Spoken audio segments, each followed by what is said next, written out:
ओम तव कथामृतं तप्तजीवनं कविभिरीडितं कल्मषापहं श्रवणमंगलं श्रीमदाततं भुवि गृह्णन्ति ये भूरिदा जनाः। শ্রী ভগবানের অশেষ কৃপায় নানা রকম দুর্যোগকে অতিক্রম করে আমরা আজ সমবেত হয়েছি শ্রী শ্রী রামকৃষ্ণ কথামৃত পাঠ এবং আলোচনার উদ্দেশ্য নিয়ে। আমরা যে গ্রন্থটি পড়ছি সেটি রামকৃষ্ণ কথামৃতের প্রথম খণ্ড থেকে, এবং এটি উদ্বোধন সংস্করণ দিনানুযায়ী যে সংস্করণ বেরিয়েছিল 1986 সালে, সেই থেকে পড়ছি। আজকে বিগত দিন আমরা পড়েছিলাম 14ই ডিসেম্বর 1882 সালের ঘটনা। 14ই ডিসেম্বর 1882-তে দ্বিতীয় অধ্যায় দ্বিতীয় পরিচ্ছেদ অবধি পড়েছিলাম। তৃতীয় পরিচ্ছেদ আজকে শুরু হচ্ছে। সেখানে একটি শ্লোক ব্যবহার করা হচ্ছে শ্রীমদ্ ভগবদ গীতা থেকে। সেখানে বলা হচ্ছে অসংশয়ম মহাবাক্য মনোদুর্নিগ্রহম চলম অভ্যাসেন তু কৌন্তেয় বৈরাগ্যেন চ গৃহ্যতে। এটা গীতার 6ষ্ঠ অধ্যায় 35 নম্বর শ্লোক। ভগবান নিজে স্বীকার করে নিচ্ছেন। আমরা তো প্রত্যেকেই ইন্ডিভিজুয়ালি স্বীকার করে নিই, ভগবান নিজে স্বীকার করে নিচ্ছেন যে মনকে একেবারে তার গতিকে রক্ষা করা, তার গতির চলনকে স্থির করা, এটা খুব কঠিন। দুর্নিগ্রহম চলম, তার যে গতি, তার যে গতিময়তা, তাকে রক্ষা করা, তাকে থামিয়ে এক জায়গায় স্থির করা, এটা ভীষণ রকমের কঠিন। তাই বলছেন অসংশয়ম মহাবাহু। আবার সে মন কিরকম না, যার সবসময় সংশয় হচ্ছে, সবসময় যে সংশয় আক্রান্ত। অসংশয়ম মানে হচ্ছে কোনো সংশয় নেই। সেই অবস্থা থেকে এই অসংশয়ম অবস্থাতে আসার জন্য ভগবান পথ বলছেন। এটা সত্যি খুব কঠিন, কিন্তু একটা পথ আছে। বলছেন অভ্যাসে না তু কৌন্তেয় বৈরাগ্যেন চ গৃহ্যতে। দুটো পথ, অভ্যাস এবং বৈরাগ্য। অভ্যাস মানে নিত্য ফেল করব, আবার নিত্য চেষ্টা রাখবো। স্বামীজি 3টে পি, এখানে দুটোর কথা বলছেন, পিওরিটি, পেশেন্স, পারসিভিয়ারেন্স। এই পিওরিটি থেকে আমাদের হৃদয়ে পবিত্রতা থেকে বৈরাগ্য উপস্থিত হয়। ঠাকুর বলছেন বস্তু বিচার। আমরা যত নিজেরা বস্তু বিচার করতে পারবো তত আমাদের পক্ষে এই সংশয় এতে থাকাটা তত সহজ, তত নিজেকে কন্ট্রোল করাটা অনেক সহজ। বস্তু বিচার করতে করতে আমরা যে জিনিসটা আমাদের সঙ্গে থাকবে না তাকে পরিহার করব। আমাদের বিবেক বোধের জাগ্রত হবে এবং বৈরাগ্য আমরা পরিহার করতে শিখব। নাহলে জোর করে যদি বৈরাগ্য আনা হয় তাহলে সেটি কখনো খুব দীর্ঘস্থায়ী হতে পারে না। তাই বলছেন অসংশয়ম মহাবাহো মনোদুর্নিগ্রহম চলম অভ্যাসেন তু কৌন্তেয় বৈরাগ্যেন চ গৃহ্যতে। বলছেন একেবারে যে পারা যাবে না তা নয়, বৈরাগ্যের দ্বারা, অভ্যাস এবং বৈরাগ্যের দ্বারাই একমাত্র এই পথকে অতিক্রম করা সম্ভব। ঠাকুর বলছেন তীব্র বৈরাগ্য ও বদ্ধজীব। বিজয় জিজ্ঞেস করছেন বদ্ধজীবের মনের অবস্থা কি হলে, মনের কি অবস্থা হলে মুক্তি হতে পারে? বদ্ধজীবের মনের কি অবস্থা হলে মুক্তি হতে পারে? শ্রীরামকৃষ্ণ বলছেন ঈশ্বরের কৃপায় তীব্র বৈরাগ্য হলে এই কামিনী কাঞ্চনে আসক্তি থেকে নিস্তার হতে পারে। তীব্র বৈরাগ্য কাকে বলে? হবে ঈশ্বরের নাম করা যাক এসব মন্দ বৈরাগ্য। যার তীব্র বৈরাগ্য, তার প্রাণ ভগবানের জন্য এক আকুল, ভগবানের জন্য ব্যাকুল। মার প্রাণ যেমন পেটের ছেলের জন্য ব্যাকুল। যার তীব্র বৈরাগ্য, সে ভগবান ভিন্ন আর কিছুই চায় না। সংসারকে পাতকুয়া দেখে, তার মনে হয় বুঝি ডুবে গেলুম। আত্মীয়দের কাল সব দেখে, তাদের কাছ থেকে পালাতে ইচ্ছা হয়, আর পালায়ও। বাড়ির বন্দোবস্ত করি, তারপর ঈশ্বর চিন্তা করব, এ কথা ভাবেই না। ভিতরে খুব রোগ। ভগবানের জন্য এই রোগটি যদি না থাকে তাহলে আমাদের হয় না। আপনারা প্রশ্ন করতে পারেন তাহলে আমাদের এই যে সংসারে থেকে এটা কেমন করে হবে? সংসারে থেকেও এটা হয়। প্রথম হচ্ছে তার কৃপা প্রার্থনা করতে হয়।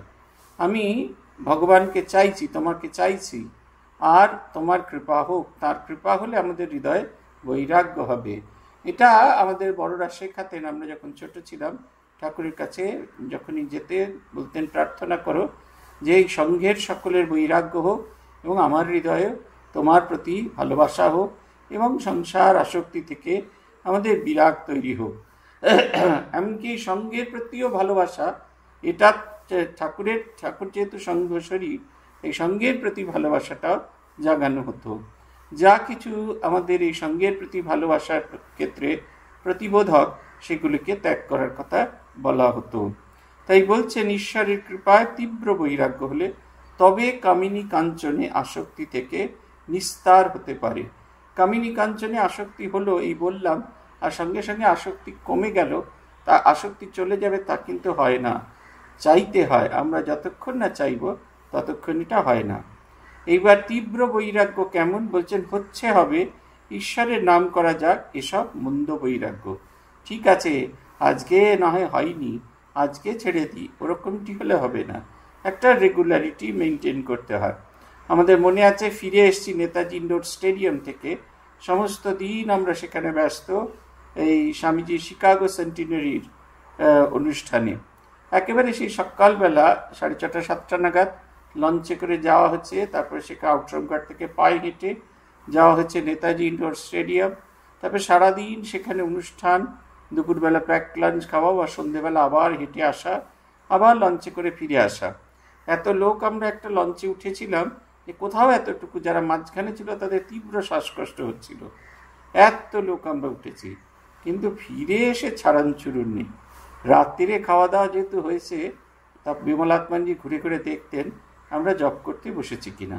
এবং তখন সকলের মনের ভেতরে এমন একটা বৈরাগ্য ছিল যে ফিরে এসে আমাদের সংখ্যাটা কমপ্লিট করতে হবে।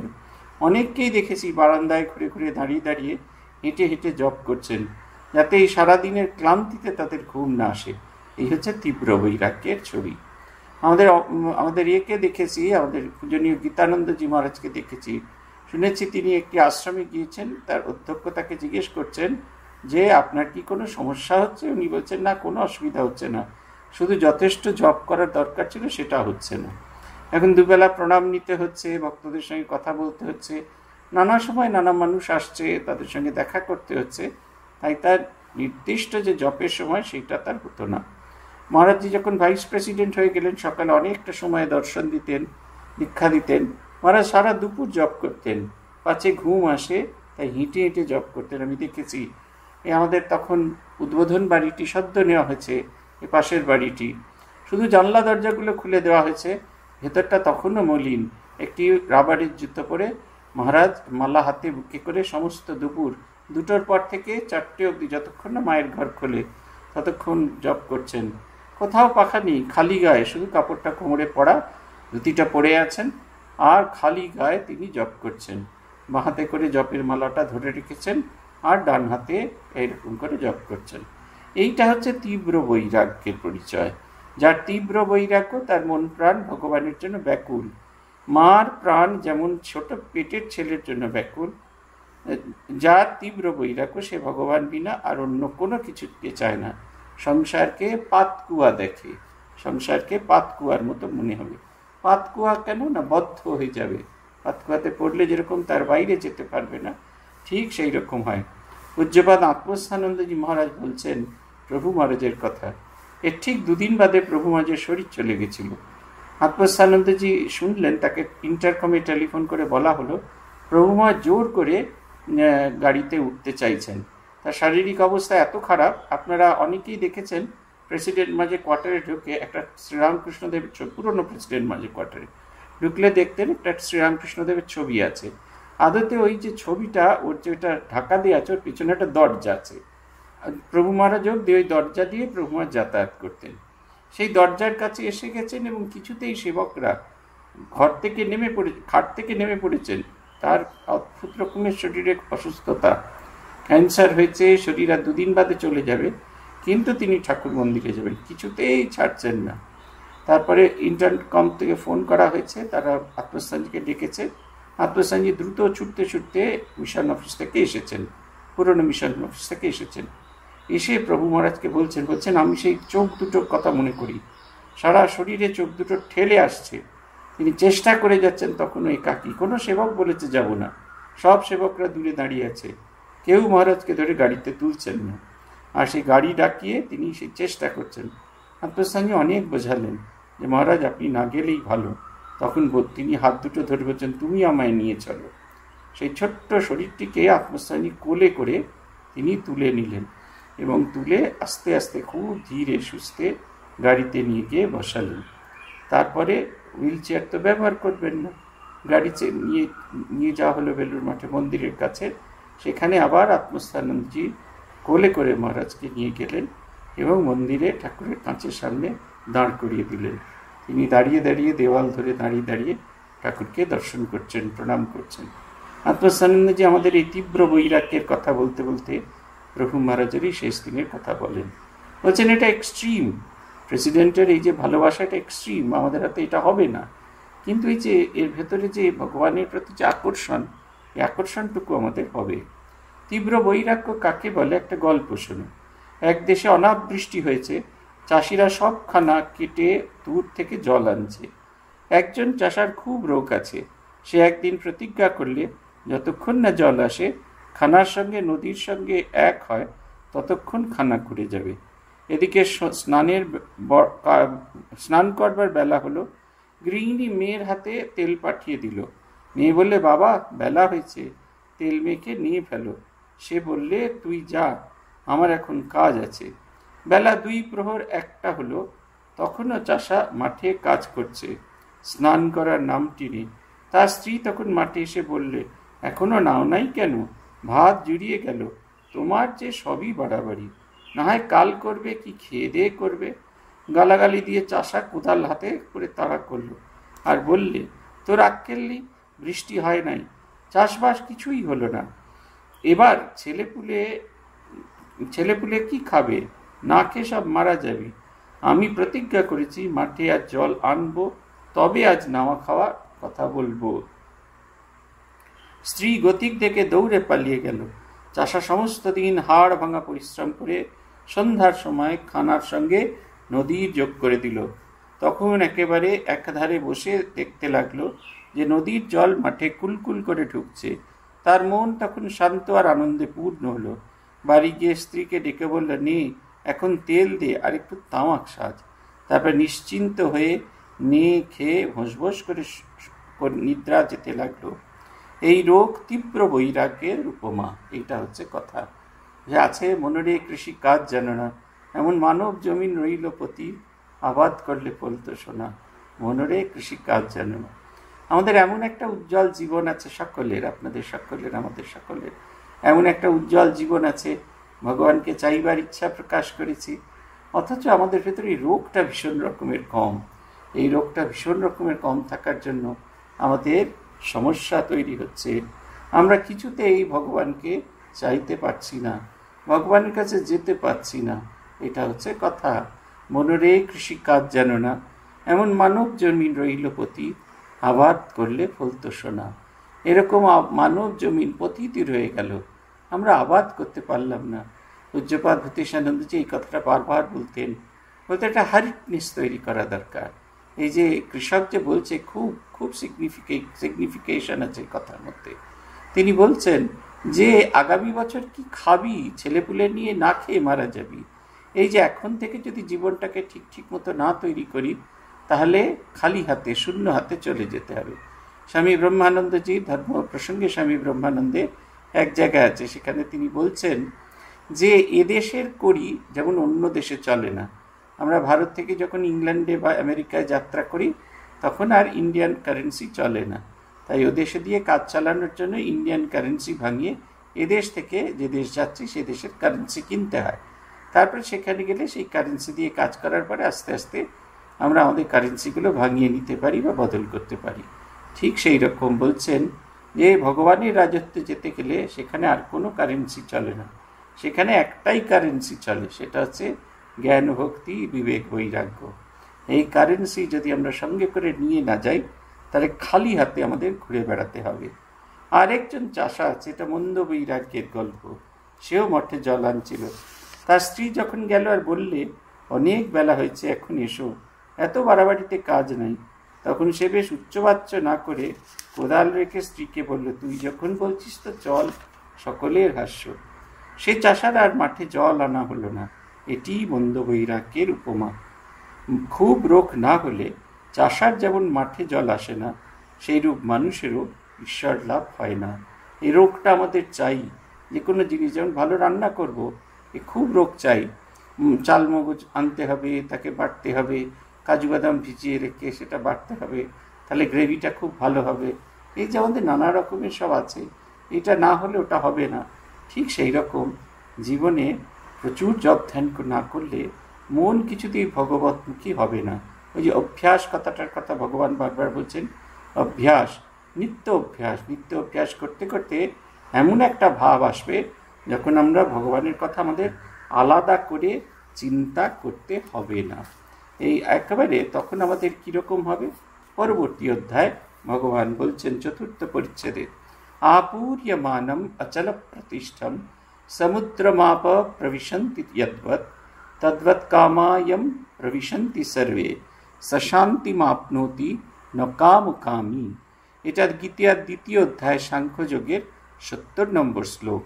বলছেন যেরকম আপো জলরাশি পরিপূর্ণ, এই বিবিধ নদীর জলে পরিপূর্ণ সমুদ্র যেমন অপর জলরাশি যখন প্রবেশ করে তাতে বিলীন হয়ে যায়। দেখবেন, আপনারা এটা দেখেননি, আমরা দেখার সুযোগ পেয়েছি যে নদী সমুদ্রের সাথে মিশে যাচ্ছে, বোঝা যায় না।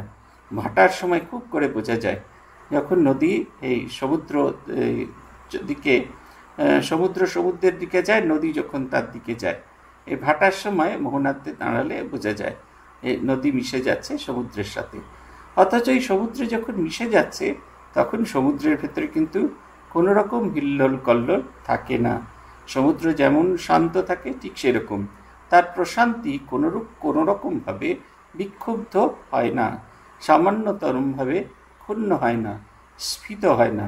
ঠাকুর বলছেন না, হালদার পুকুর হাতিশায়ের সুখসায়রে যখন হাতি নেমে যায় বোঝাই যায় না, উথাল পাতাল কিচ্ছু হয় না, একবারে নামা মাত্র তার ভিতরে ডুবে যায়। ঠিক সেই রকম তেমনি আত্মজ্ঞানে যিনি প্রতিষ্ঠিত হন, সেই যোগীর অন্তরে বিষয় চিন্তা সকল প্রবেশ করেও কোনো প্রকার তার চিত্ত বিক্ষেপ হয় না। সশান্তিমাপ্নোতি ন কামকামী। আমাদের সাধারণ মানুষের মতো সেইটি তাকে একেবারে আলোড়িত করে না। কিন্তু যিনি বিষয় ভোগ কামনা করেন তিনি চিরশান্তির অধিকারী হন না।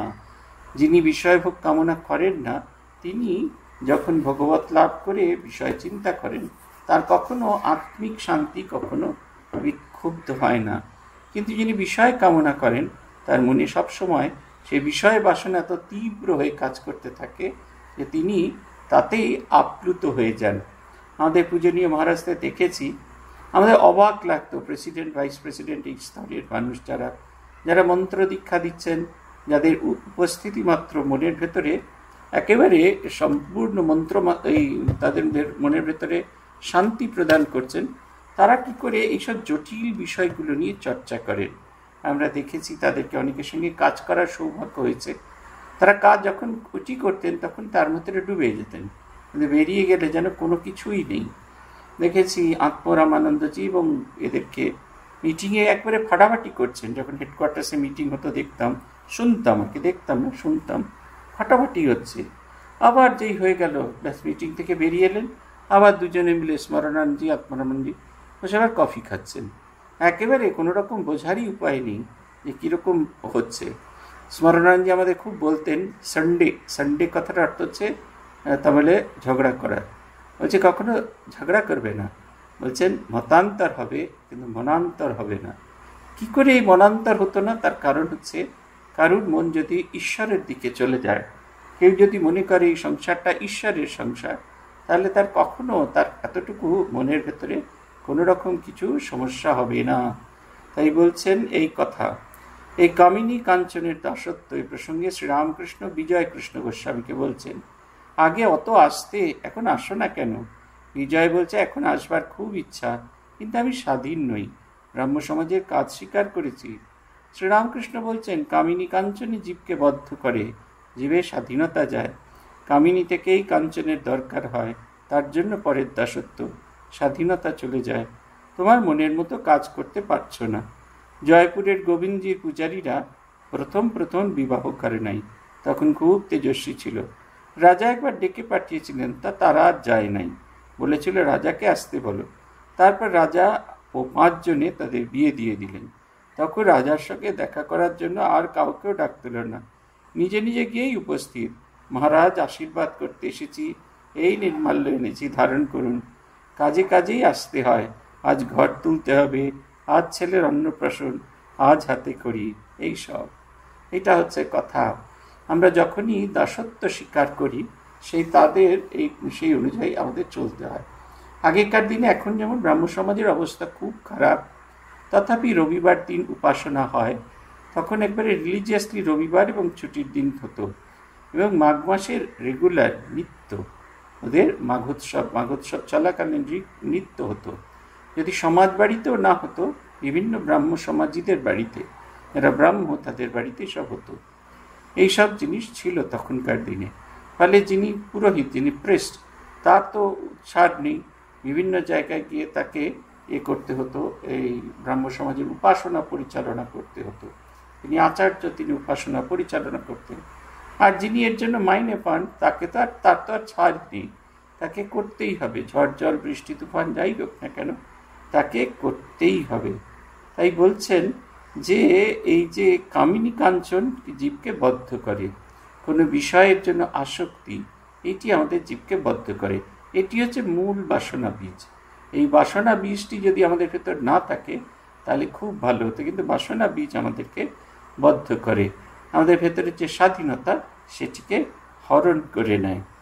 আর কি হয় তাতে, সেই বাসনা বীজকে করার জন্য, তার নিবারণ করার জন্য আমাদের কাঞ্চনের প্রয়োজন হয়, অর্থের প্রয়োজন হয়। আর অর্থের জন্যই পরে দাসত্ব করতে হয়। স্বাধীনতা সম্পূর্ণ চলে যায়, তোমার মনের মতো কাজ করতে পারো না। স্বামী বিবেকানন্দ খুব জোর দিয়েছিলেন বাঙালি ছেলেদের জন্য, যারা কেবলমাত্র কেরানিগিরি করতে চায়, অন্যের দাসত্ব করার বিষয় যারা ভীষণ রকমের তাদের সম্পর্কে খুব মজা করেছিলেন এবং বলেছিলেন এরা সব কেরানিগিরি করতে চায়। এই কেরানিগিরি করার তাদের ইচ্ছা। স্বামীজি চেয়েছিলেন বাঙালি ছেলেরা নিজেদের মতো করে ব্যবসা করুক, তার নিজের সমস্ত কিছু হোক, এইটি তিনি চেয়েছিলেন। এটা হয়নি।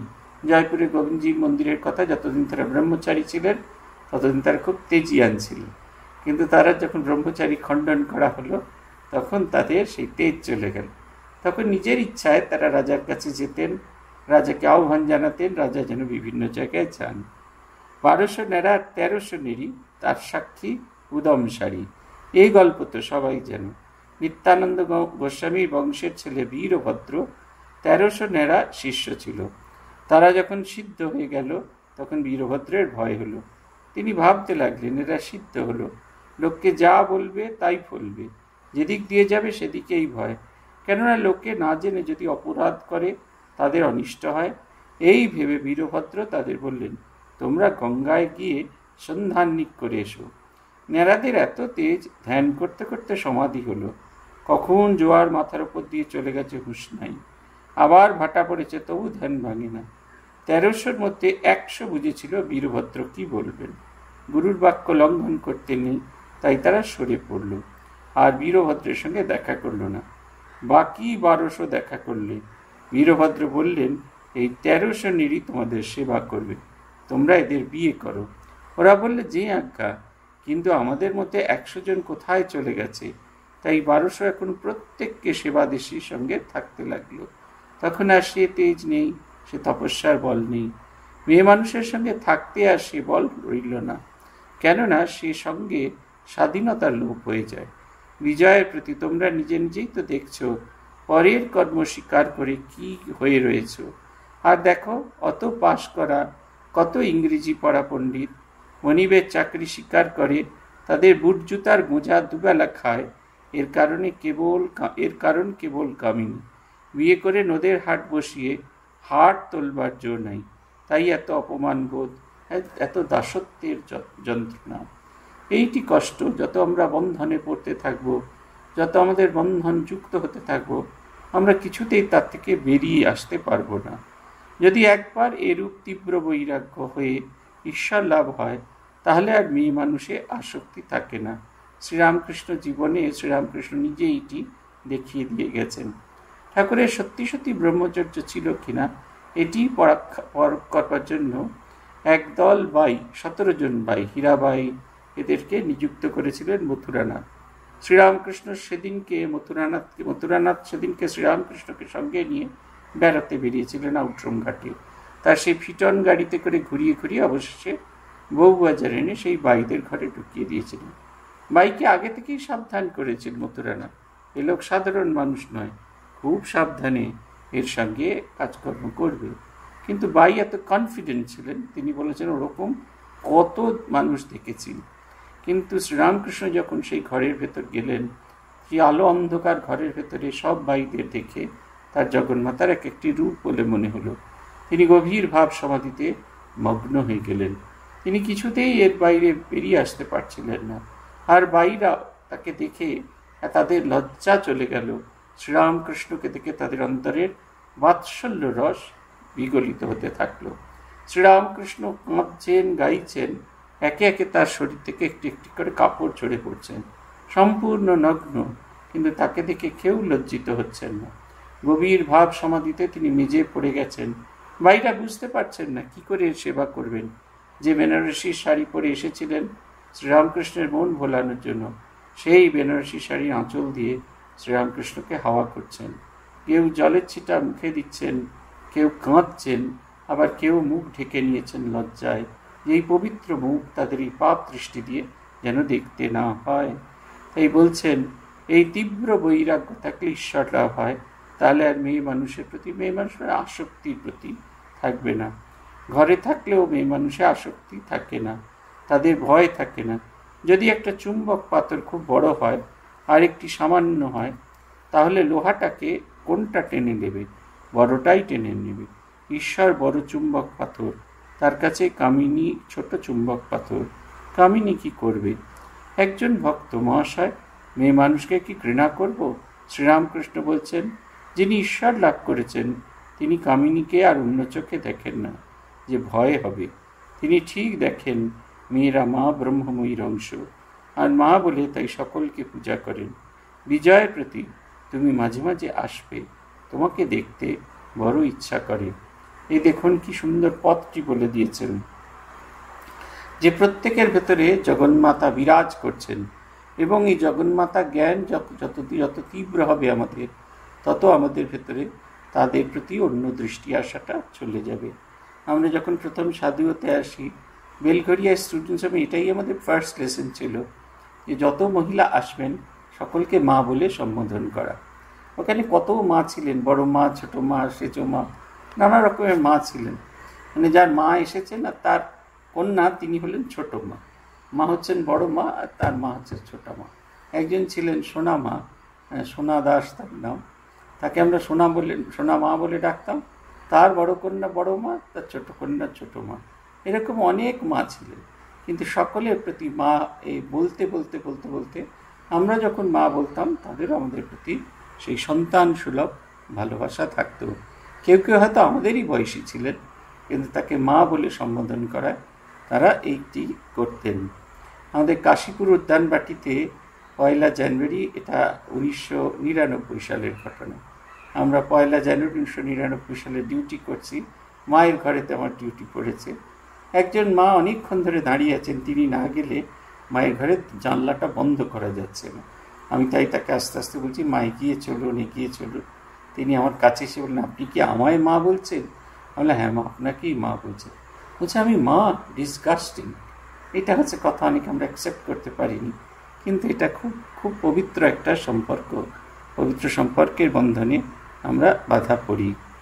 বলছেন, তুমি মাঝে মাঝে আসবে, তোমাকে দেখতে বড় ইচ্ছা করে। দেখুন, শ্রীরামকৃষ্ণ বলছেন তাঁর ইচ্ছা করে কাউকে কাউকে দেখতে।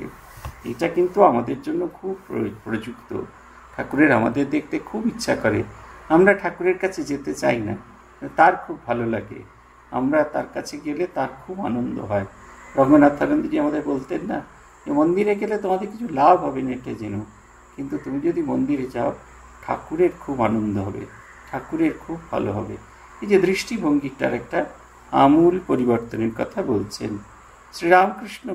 বিজয় ব্রাহ্ম সমাজে কাজ করতে হবে, তাই সদা সর্বদা আসতে পারি না। সুবিধা হলে আসবো। শ্রীরামকৃষ্ণ বিজয়ের প্রতি। দেখো, আচার্যের কাজ বড় কঠিন। ঈশ্বর সাক্ষাৎ আদেশ ব্যতিরেকে লোকশিক্ষা দেওয়া যায় না। যদি উপদেশ না পেয়ে উপদেশ দাও, লোকে শুনবে না। সে উপদেশের কোনো শক্তি নাই। আগে সাধন করে বা যে কোনো রূপে হোক ঈশ্বর লাভ করতে হবে। তার আদেশ পেয়ে লেকচার দিতে হয়। ওদেশে একটি পুকুর আছে, নাম হালদার পুকুর। তার পাড়ে রোজ লোকে বাহ্য করে রাখত। সকালে যারা ঘাটে আসতো তারা তাদের গালাগালি দিয়ে খুব গোলমাল করত। গালাগালি কোনো কাজ হতো না। আবার তারপর দিন পাড়েতেই বাহ্য। শেষে কোম্পানির চাপরাশি এসে নোটিশ টানিয়ে দিলে, এখানে কেউ ওরূপ কাজ করতে পারবে না, যদি করে শাস্তি হবে। এই নোটিশের পর আর কেউ বাহ্য করত না। তার আদেশের পর যেখানে সেখানে আচার্য হওয়া যায় ও লেকচার দেওয়া যায়। যে তার আদেশ পায় সে তার কাছ থেকে শক্তি পায়, তখন এই কঠিন আচার্যের কর্ম করতে পারে। এক বড় জমিদারের সঙ্গে একজন সামান্য প্রজা বড় আদালতে মোকদ্দমা করেছিল। তখন লোকে বুঝেছিল যে প্রজার পেছনে একজন বলবান লোক আছে, হয়তো আরেকজন জমিদার তার পেছনে থেকে মোকদ্দমা চালাচ্ছে। মানুষ সামান্য জীব, ঈশ্বরের সাক্ষাৎ শক্তি না পেলে আচার্যের এমন কঠিন কাজ করতে পারে না। এটা হচ্ছে কথা। ঈশ্বরের আদেশ পাওয়াটা খুব প্রয়োজন, অনুভূতি আসাটা খুব জরুরি। এখন আপনাদের প্রশ্ন হতে পারে যে আমরা এই যে আপনাদের বলছি, এত উপদেশ দিচ্ছি, আমাদের কি আদেশ এসেছে? এটা একটা ভারী সুন্দর যুক্তি পূজ্যপাদ চেতনানন্দজি মহারাজ দিয়েছিলেন। দেখবেন, তুমি কি আদেশ পেয়েছ? তোমার কি হয়েছে? এই 1-2 বছর আগে পূজা সংক্রান্তে মজাটা লেখা বেরিয়েছিল। সেইখানে উনি রামকৃষ্ণ মিশনের সাধুদের বক্তৃতা দেওয়ার কথা বলছিলেন। বলছেন, আদেশটা হচ্ছে স্বামী বিবেকানন্দ বলে গেছেন, এই সঙ্ঘ হচ্ছে শ্রীরামকৃষ্ণের শরীর। অর্থাৎ এই সঙ্ঘ থেকে যখন আদেশ আসছে যে তুমি বলতে থাকো, তখন আমাদের বলতে গেলে কোনো অসুবিধা হয় না। সঙ্ঘ থেকে আদেশ এলে সেটা শ্রীরামকৃষ্ণের আদেশ বলে গণ্য করা হয়। এটা খুব খুব খুব সত্যি। যখন সঙ্ঘ থেকে এই আদেশটা আসে, তুমি এটা বলবে, তখন একটা অব্যক্ত শক্তি কাজ করে। আমরা নিজেরা অন্তর থেকে বুঝে উঠতে পারি না এই শক্তিটা কোথা থেকে আসছে, কিন্তু এই শক্তিটি কাজ করে, ভীষণ রকমভাবে কাজ করে থাকে। তাই বলছেন যে এই যদি না হয় তাহলে খুব মুশকিল। যে আদেশ পাইনি তার কথা কেউ নেবে না। আমরা অনেক কিছু করতে পারি, অনেক কিছু তৈরি করতে পারি, কিন্তু কোনো কিছুতেই সেটা মনের ওপর গাঁথবে না। আমাদের সঙ্গে একজন সন্ন্যাসী ছিলেন, এক ব্রহ্মচারী ছিলেন। তিনি ট্রেনিং সেন্টারে থাকাকালীন পালিয়ে যান, পরবর্তীকালে খুব বিখ্যাত, নানা দিক দিয়ে বিখ্যাত, তিনি সাধুতে রূপান্তরিত হন। নিত্যানন্দ স্বামীগুল, আপনারা অনেকেই তাকে চেনেন, ইন্টারনেট খ্যাত। তারপরে নানা কারণে পুলিশের কাস্টাডিতে যাওয়া নিয়ে খ্যাত। তাঁকে আমরা দেখেছি। তার সম্বন্ধে বলতে গেলেই আমাদের বড় সাধুরা বলতেন, দেখো ওর ভেতরে নিশ্চয়ই কোথাও একটা কিছু আছে, নাহলে এত লোক মানছে, চরিত্রের এত ত্রুটি, এত কিছু সত্ত্বেও এত লোকে মানছে, তার মানে ভেতরে কিছু ঈশ্বরীয় শক্তি আছে, কিছু সাধন ভোজন যে করেছে। হয়তো সেই সাধন ভোজনের জন্য যে ঐশিক শক্তি পেয়েছে, সেটি খারাপ দিকে ব্যবহার করার ফলে সেই শক্তি একটা সময় চলে যাবে, নষ্ট হয়ে যাবে, কিন্তু এই শক্তি তাদের ভিতরে আছে। শ্রীরামকৃষ্ণ বলছেন, বিজয়কৃষ্ণ জিজ্ঞাসা করছেন, মহাশয়, ব্রাহ্ম সমাজে যে উপদেশাদি হয় তাতে কি লোকের পরিত্রাণ হয় না? শ্রীরামকৃষ্ণ বলছে, মানুষের সাধ্য কি সংসার বন্ধন থেকে মুক্ত করে? যাঁর এই ভুবন মোহিনী মায়া, তিনি সেই মায়া থেকে মুক্ত করতে পারেন। সচ্চিদানন্দ গুরু বই আর গতি নাই। যারা ঈশ্বর লাভ করে না তারা আদেশ পায় নাই, তাঁর আদেশ পায় নাই, ঈশ্বরের শক্তিতে শক্তিমান হয় নাই, তাদের কি সাধ্য জীবের ভগবন্ধন গোচন করবে? এই হচ্ছে কথা। বলছেন, একদিন পঞ্চবটির কাছ দিয়ে বাঁচছে যাচ্ছিলাম, শুনতে পেলাম যে একটা কোলা ব্যাঙ খুব ডাকছে। বোধ হলো সাপে ধরেছে। অনেকক্ষণ পরে যখন ফিরে আসি তখনও দেখি ব্যাঙটা খুব ডাকছে। একবার উঁকি মেরে দেখলুম কি হয়েছে। দেখি একটি ঢোড়ায় ব্যাঙটিকে ধরেছে, ছাড়তেও পারছে না, গিলতেও পারছে না। ব্যাঙটিরও যন্ত্রণা ঘুরছে না। তখন ভাবলাম, ওরে যদি যার সাথে ধরতো 3 ডাকের পর ব্যাঙটা চুপ হয়ে যেত। এই একটা ঢোড়ায় ঢুকেছে কিনা, তাই সাপটারও যন্ত্রণা, ব্যাঙটারও যন্ত্রণা। যদি সদ্গুরু হয়, জীবের অহংকার 3 ডাকে ঘুচে যায়। গুরু কাঁচা হলে গুরুরও যন্ত্রণা, শিষ্যেরও যন্ত্রণা। শিষ্যের অহংকার আর ঘুচে না, সংসার বন্ধন আর কাটে না। কাঁচা গুরুর পাল্লায় পড়লে শিষ্য মুক্ত হয় না। অনেকে বলেন যে গৃহী গুরুর কোনো কাজ হয় না, তা কিন্তু নয়। সেরকম গৃহগুরু আমি দেখেছি, যারা সংসার বন্ধন ঘুচিয়ে দিতে পারেন মানুষের। অদ্ভুত মানুষ। আবার এমন সন্ন্যাসী গুরু, আমাদের সঙ্গের বাইরে এরকম সন্ন্যাসী গুরুও দেখেছি, যিনি নিজেই সংসার বন্ধনে আবদ্ধ হয়ে পড়েছেন। তাকেও দেখেছি, এটিও দেখেছি। অহংকার যাকে ভীষণ রকম বদ্ধ হয়ে পড়েছেন। তিনি একটি ছোট্ট আশ্রম করেছেন, সেটি ট্রাস্ট বানিয়েছেন, তাতে তিনি একাই ট্রাস্টি। তিনি আমাকে বলছেন, দেখো আমি রামকৃষ্ণ মঠ মিশনে তোমাদের প্রেসিডেন্ট মহারাজ যেমন ট্রাস্টি, সেরকম আমিও ট্রাস্টি। আমি চুপচাপ খুব মজা করে হাসছিলাম। এই দুজনের মধ্যে কতখানি ফারাক। তাকে দেখেছি প্রেসিডেন্ট, তিনি ঠাকুরের প্রতিনিধি, তিনি নিজেকে ঠাকুরের দাস বলে মনে করছেন, আর তিনি নিজেকে প্রেসিডেন্ট মহারাজের সঙ্গে তুলনা করছেন। আমাদের জাতের ভেতরে এই সাধন ভজন করার পরে এই যে যারা দীক্ষা দেন, খুব সহজে দীক্ষা দিতে চান না অনেকেই। অনেকের আদেশ না পেলে দীক্ষা দিতে পারেন না। আমাদের এই 4 জন যারা বর্তমানে দীক্ষা দিচ্ছেন পরবর্তীকালে, তারা অনেক আগে দীক্ষা দেওয়ার অনুমতি পেয়েছিলেন। পূজনীয় গিরিশানন্দজি মহারাজ, পূজনীয় শিবময়ানন্দজি মহারাজ, পরম পূজনীয় গৌতমানন্দজি মহারাজ এবং পরম পূজনীয় স্বামী বাগীশানন্দজি মহারাজ। এরা অনেক দিন আগে, তারা ভাইস প্রেসিডেন্ট হওয়ার আগেই দীক্ষা দেওয়ার অধিকার পেয়েছিলেন। তার মধ্যে তো শিবময়জি অনেক বছর দেননি, গিরিশানন্দজিও দেননি। আর অনেক দিন বাদে শিবময়জি, এই বাগীশানন্দজি এবং পরম পূজনীয় প্রেসিডেন্ট মহারাজ দিয়েছিলেন। কোথাও না কোথাও একটা তারা শ্রীরামকৃষ্ণের আদেশের কথা শুনছিলেন। প্রভানন্দজিকে দেখেছি, যখন তাকে ভাইস প্রেসিডেন্ট করা হয় কিছুতেই গুরুগিরি করতে চাইছিলেন না। পরবর্তীকালে বছর 4 বাদে আমরা দেখলাম একটা অদ্ভুত রকমের একটা সেই শান্ত ভাব এসে গেছে। তিনি তার কাজটাকে বেশ ভালোবাসছেন, সেটা কিন্তু বোঝা যাচ্ছে। ঠাকুরের অদ্ভুত শক্তি তার মধ্যে কাজ করছিল। যারা বর্তমানে গুরু, তাদের বেশিরভাগের সাথেই কাজ করেছি, তাদের বেশিরভাগের সঙ্গে বিভিন্ন জায়গায় বেড়াতে গিয়েছি, বিভিন্ন গল্পও করেছি, আনন্দ করেছি, মজা করেছি, কিন্তু তাদের কাউকে এখন আর চিনতে পারি না। তারা এমন একটা স্ফিয়ারে পৌঁছে গেছেন, তাদের চেহারা দেখলে, তাদের সঙ্গে কথা বললে এমন একটা স্ফিয়ারের মধ্যে পৌঁছে গেছেন, এখানে খুঁজে পাওয়া যায় না। একজনকে তো সেদিনকে দেখলাম এমন একটা তন্ময় হয়ে আছেন, অন্যমনস্ক হয়ে আছেন। সাধুরা যে ঘরের ভেতর ঢুকেছেন ভুলেই গেছেন, তিনি চুপ করে তাকিয়ে আছেন। দেখে মনে হচ্ছে তিনি দরজার দিকে, আমাদের দিকেই তাকিয়ে আছেন, কিন্তু তিনি কিচ্ছু দেখছেন না। আমরা নিঃশব্দে ঘরে ঢুকে পড়েছি, নিঃশব্দে তাকে প্রণাম করেছি, তিনি কিচ্ছু বুঝতে পারছেন না। এটা তাঁর সঙ্গে আমাদের কাজ করার সৌভাগ্য হয়েছিল। একটু এপাশ ওপাশ হলে তিনি ধরে ফেলতেন, আর সেই মানুষটাকে চিনতে পারছি না। শ্রীরামকৃষ্ণের কৃপা হলে অদ্ভুত একটা পরিবর্তন হয়, সেটা তাকেও দেখছি। চেহারার ভেতরে একটা অদ্ভুত পরিবর্তন এসে গেছে, অদ্ভুত সুন্দর দেখাচ্ছে, একটা উজ্জ্বলতা এসে গেছে, কথা বললে ভীষণ ভালো লাগছে। এইটা একটা জিনিস, ভগবানের কৃপা ধীরে ধীরে একটু একটু করে ঝরে পড়ে।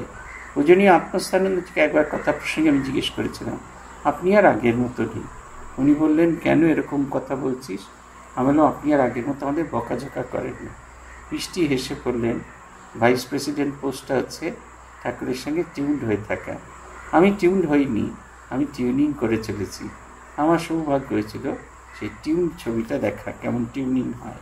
এই সদ্গুরু ঈশ্বরের কৃপায় মানুষ কি করে সদ্গুরুতে রূপান্তরিত হয় এবং জগতের সকলকে পরিত্রাণের উপায় বলতে পারেন, এদের দেখার সৌভাগ্য আমাদের হয়েছে। জীবন সেই কারণে ধন্য। ঠাকুর যে কথাগুলি বলছেন, এগুলি বিশ্বাস করতে, এগুলিকে অনুভব করতে তাই এতটুকু সংশয় হয় না। আজ এই পর্যন্ত। ওম নিরঞ্জনম नित्यम अनंतरूपम भक्तानुकंपाधृतविग्रहं वै ईशावतारं परमेशमीड्यं तं रामकृष्णं शिरसा नमामि। ओम शांति ओम शांति ओम शांति। हरि ओम तत्सत्। श्री रामकृष्णार्पणमस्तु।